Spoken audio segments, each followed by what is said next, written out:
Hello दोस्तों, स्वागत है आप सभी का एक बार फिर से हमारे यूट्यूब चैनल अर्चना एग्ज़ाम एजुकेशनल चैनल में। दोस्तों, जैसे कि मैंने आप लोगों को बताया था कि कक्षा 12वीं के लिए आप लोगों को मैं क्वेश्चन आंसर प्रोवाइड कराऊँगी। बहुत ही ज़्यादा रिपीटेड क्वेश्चंस को जो हर बार पूछा गया है, जो हर बार रिपीट होता है, वो सारे प्रश्न मैं आप लोगों को बताऊँगी। तो मैं लेके आ चुकी हूँ अति लघु उत्तरीय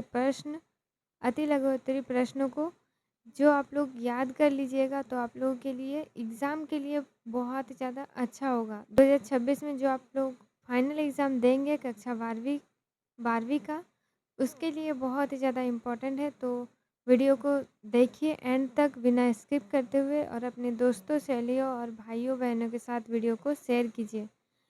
वीडियो को लाइक कर दीजिए और अगर चैनल पर नए हैं तो चैनल को सब्सक्राइब कर लीजिए।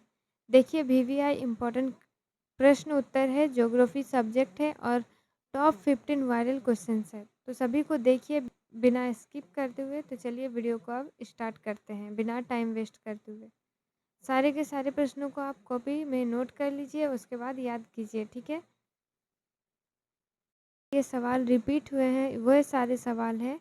यह है शॉर्ट क्वेश्चन आंसर, जो आप लोग अगर याद कर लेंगे तो आप लोगों के बोर्ड एग्ज़ाम जो आप देंगे क्लास 12th का 2026 में, उसके लिए बहुत ही ज़्यादा इम्पोर्टेंट होने वाला है।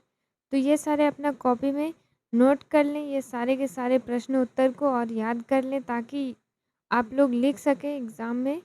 इस बार भी यह सारे प्रश्न रिपीट हो सकते हैं, सवाल ये रिपीट हो सकता है, इसीलिए आप लोग याद कर लीजिए और कॉपी में नोट करने के बाद कॉपी में नोट कर लीजिए, उसके बाद याद कीजिए। देखिए, पहला सवाल है, ज्योग्राफी कौन सी भाषा का एक शब्द है? ज्योग्राफी कौन सा एक भाषा का शब्द है? तो उत्तर में लिखिएगा ज्योग्राफी ग्रीक भाषा का एक शब्द है। कौन सा ज्योग्राफी कौन सी भाषा का शब्द है? सवाल है, तो लिखिएगा ज्योग्राफी ग्रीक भाषा का एक शब्द है, ठीक है। उसके बाद 2 नंबर सवाल देखिए। 2 नंबर सवाल दिया हुआ है कि ग्रीक भाषा किस देश में चलती है? ग्रीक भाषा किस देश में चलती है? तो ग्रीक भाषा यूनान देश में चलती है। ग्रीक भाषा किस देश में चलती है? तो ग्रीक भाषा यूनान देश में चलती है, ठीक है। इस तरह से आप उत्तर को लिखिएगा क्वेश्चन नंबर 2 का। उसके बाद 3 है, यूनान देश का बहुत बड़ा शासक का नाम क्या है? यूनान देश का सबसे बड़ा शासक का नाम क्या है?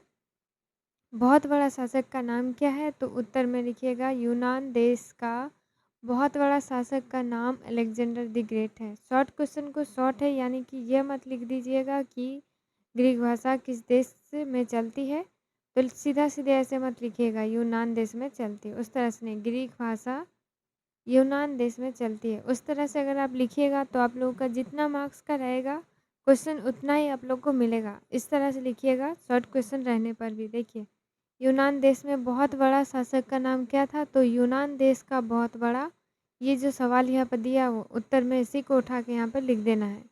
यूनान देश का बहुत बड़ा शासक का नाम, देख रहे हैं, यूनान देश का बहुत बड़ा शासक का नाम क्या है? अलग से आपको लिखना है उत्तर में अलेक्जेंडर द ग्रेट। यह लिखने पर आप लोग का उत्तर कंप्लीट हो जाएगा और ये आप लोग का एकदम सही और सटीक उत्तर हो जाएगा शॉर्ट क्वेश्चन आंसर के लिए, ठीक है। उसके बाद देखिए क्वेश्चन नंबर 4 क्या है? सवाल है 4 नंबर की, पृथ्वी का वर्ण करना क्या कहलाता है? पृथ्वी का वर्ण करना क्या कहलाता है? तो कहलाता है, पृथ्वी का वर्ण करना भूगोल कहलाता है। क्या कहलाता है? भूगोल कहलाता है। पृथ्वी का वर्ण करना, यहाँ से यहाँ तक लिख देना है, भूगोल कहलाता है। पृथ्वी का वर्ण करना क्या कहलाता है? भूगोल कहलाता है। हो जाएगा आप लोग का 4 का उत्तर, इस तरह से लिखिएगा। उसके बाद देखिए 5 नंबर सवाल को। 5 नंबर सवाल है, भूगोल शब्द का प्रयोग पहली बार किसने किया? भूगोल शब्द का प्रयोग पहली बार किसने किया? उत्तर में लिखिएगा भूगोल शब्द का प्रयोग पहली बार, यहाँ तक लिख दीजिएगा, यहाँ से शुरू करने के बाद यहाँ तक, भूगोल शब्द का प्रयोग पहली बार इरेटोस्थनीज ने किया।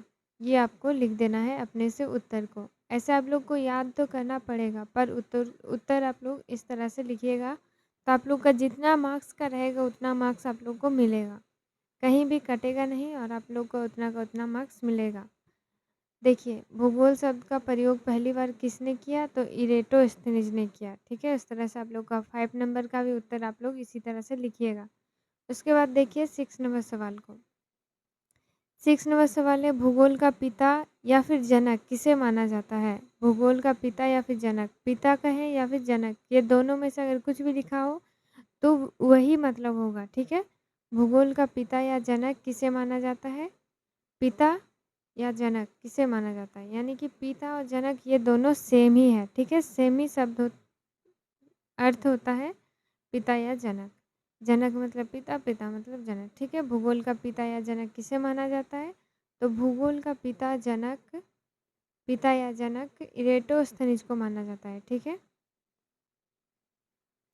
भूगोल का पिता या जनक इरेटोस्थनीज को माना जाता है। इस तरह से आप लोग 6 का उत्तर लिख दीजिएगा तो आप लोगों को पूरा का पूरा मार्क्स मिल जाएगा। बहुत ज़्यादा इम्पोर्टेंट है ये सारे के सारे सवाल। अभी तक आप लोगों ने वीडियो को लाइक नहीं किया तो फटाफट लाइक कर दीजिए और शेयर कीजिए अपने दोस्तों सहेलियों के साथ। अगर चैनल पर नए हैं तो चैनल को सब्सक्राइब कर लीजिए अगर नहीं किए हैं तो, और बेल आइकन को भी प्रेस कर लीजिए। देखिए 7 नंबर सवाल को। 7 नंबर सवाल पूछा जा रहा है कि पृथ्वी की औसत आकार को क्या कहा जाता है? पृथ्वी की औसत आकार को क्या कहा जाता है? तो पृथ्वी की औसत आकार को भूआब कहते हैं। भूआब कहते हैं, ठीक है?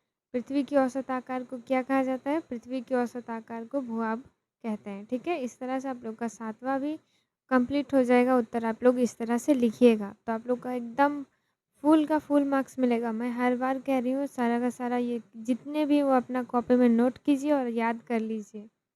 शॉर्ट क्वेश्चन है, उसके बाद थोड़ा-सा और लॉन्ग क्वेश्चन आएगा, उसके बाद जो बहुत ज़्यादा लॉन्ग होता है वो भी क्वेश्चन मैं लेके आऊँगी। आप लोग कमेंट में ज़रूर बताइएगा कि आप लोग का कौन-सा सब्जेक्ट का चाहिए, कौन-सा चैप्टर का चाहिए, ज़रूर आप लोग कमेंट में बताइएगा। तो मैं उसी टाइप से आप लोगों के लिए वीडियो बनाऊँगी। देखिए 8 नंबर सवाल को, भूगोल शब्द का सर्वप्रथम प्रयोग किसने किया था? तो भूगोल शब्द का सर्वप्रथम प्रयोग इरेटोस्थनीज ने किया था। भूगोल शब्द का सर्वप्रथम प्रयोग किसने किया था? तो भूगोल शब्द का सर्वप्रथम प्रयोग इरेटोस्थनीज ने किया था, ठीक है? इस तरह से आप लोग का 8वां भी प्रश्न उत्तर हो गया एकदम सही और सटीक, ठीक है? उसके बाद 9 नंबर सवाल देखिए, यूनान को वर्तमान में किस नाम से जाना जाता है? यूनान को वर्तमान में यानी कि यूनान जो देश है उसे वर्तमान यानी कि अभी किस नाम से जाना जाता है? यूनान को वर्तमान में किस नाम से जाना जाता है? तो उत्तर होगा यूनान को वर्तमान में ग्रीस के नाम से जाना जाता है। 9 नंबर उत्तर इस तरह से होगा, यूनान को वर्तमान में ग्रीस के नाम से जाना जाता है। ग्रीस के नाम से जाना जाता है। उसके बाद 10 नंबर सवाल देखिए, ग्रीस की राजधानी क्या है?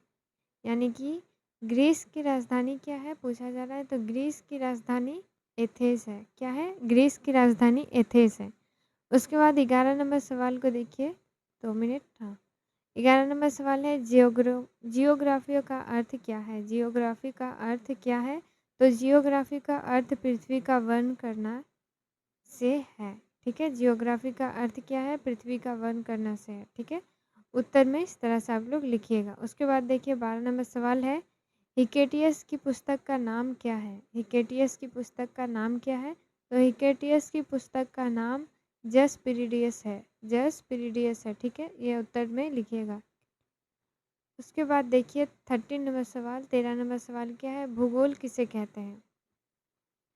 ये भी आप लोगों का शॉर्ट में भी आ सकता है, लॉन्ग में भी आ सकता है। आप लोग जिस तरह से लिखिएगा ये उसी तरह से होगा कि भूगोल किसे कहते हैं, ठीक है? ये 13 नंबर सवाल बहुत ही बार पूछा गया है। ऐसे तो सभी सवाल बार-बार पूछा गया है शॉर्ट क्वेश्चन में, पर ये लॉन्ग में ज़्यादा पूछा जाता है। तो ये शॉर्ट में भी आ सकता है कि आप शॉर्ट में भी किस तरह से लिख सकते हैं। अगर आता है तो इस तरह से आप लिख सकते हैं छोटा करके, ठीक है? भूगोल सामाजिक विज्ञान की वह शाखा है जिसमें पृथ्वी के रूप, उसके प्राकृतिक संसाधन जैसे पर्वत, सागर, मैदान, नदी, झील, पहाड़, पठार, महासागर, महाद्वीप आदि और इन सब से मानव का क्या संबंध है इसका अध्ययन किया जाता है। यह भूगोल कहलाता है। यह होगा आप लोग का उत्तर। इस तरह से आप लोग लिखिएगा उत्तर को। भूगोल सामाजिक विज्ञान की वह शाखा है जिसमें पृथ्वी के रूप, उसके प्राकृतिक संसाधन जैसे पर्वत, सागर, मैदान, नदी, झील, पहाड़, पठार, महासागर, महाद्वीप आदि और इन सब से मानव का क्या संबंध है, इसका अध्ययन किया जाता है भूगोल में और ये भूगोल कहलाता है। ठीक है, इस तरह से आप लोग यहाँ से लेके यहाँ तक लिखिएगा तो आप लोग का एकदम सही और सटीक उत्तर हो जाएगा 13 का। उसके बाद देखिए 14 नंबर सवाल कि मानव भूगोल का उद्भव कौन सी शताब्दी से माना जाता है। मानव भूगोल का उद्भव कौन सी शताब्दी से माना जाता है, कौन सी शताब्दी से माना जाता है? तो मानव भूगोल का उद्भव 18वीं शताब्दी से माना जाता है। मानव भूगोल के उद्भव कौन सी शताब्दी से माना जाता है? तो 18वीं शताब्दी से माना जाता है। ठीक है, 14 का भी उत्तर आप लोग इस तरह से लिखिएगा। उसके बाद देखिए 15 नंबर सवाल को, और ये लास्ट सवाल है। अगर आप लोगों ने अभी तक वीडियो को लाइक नहीं किया है तो फटाफट लाइक कर दीजिए और चैनल को अगर सब्सक्राइब नहीं किए हैं तो फटाफट सब्सक्राइब कर लीजिए और बेल आइकन को प्रेस कर लीजिए ताकि आपके मोबाइल पर नोटिफिकेशन जाते रहे। और शेयर कीजिए अपने दोस्तों, सहेली और भाई बहन जो भी हैं आपका, बड़े हो छोटे, उन्हें शेयर कीजिए ताकि वह एग्ज़ाम में अच्छे से लिख सके ये सारे प्रश्न अगर आ जाए तो। देखिए 15 नंबर सवाल को आप, भूगोल की मुख्य शाखाएं कितना और कौन सा है? भूगोल की मुख्य शाखाएं कौन सी है और कितना है? ठीक है, यह है भूगोल की मुख्य शाखाएं कितना और कौन सा है। तो भूगोल की मुख्य शाखाएं 2 हैं। ठीक है, भूगोल की मुख्य शाखाएं कितने हैं? 2 हैं। और कौन कौन कौन से हैं? तो भौतिक भूगोल और मानव भूगोल, ये शॉर्ट में ही आता है, भौतिक भूगोल और मानव भूगोल। इस तरह से 15 नंबर का भी कंप्लीट हो चुका है उत्तर। आप लोग ये अपना कॉपी में नोट कीजिए सभी के सभी प्रश्नों को और याद कर लीजिए। कैसा लगा वीडियो? वीडियो अगर अच्छा लगा तो कमेंट में ज़रूर बताइएगा। जैसा भी लगा हो कमेंट में ज़रूर बताइएगा। कैसा लगा आप लोगों को ज़रूर आप लोग कमेंट में बताइएगा। ख़राब लगा फिर भी बताइएगा, अच्छा लगा फिर भी बताइएगा। और कौन कौन सा सब्जेक्ट, कौन कौन सा चैप्टर का आप लोगों को चाहिए ज़रूर आप लोग बताइएगा। चाहे आप कोई भी क्लास के हों, क्लास 8, 9, 10, 11, 12 जितने भी हैं, जितने भी क्लास के हैं, आप ज़रूर बताइएगा कि आप लोगों को कौन सा सब्जेक्ट और कौन सा चैप्टर का क्वेश्चन आंसर चाहिए। ठीक है, तो मिलते हैं नेक्स्ट वीडियो में। आज के लिए इतना ही। जय हिंद, जय भारत, जय जोहार, जय झारखंड। धन्यवाद।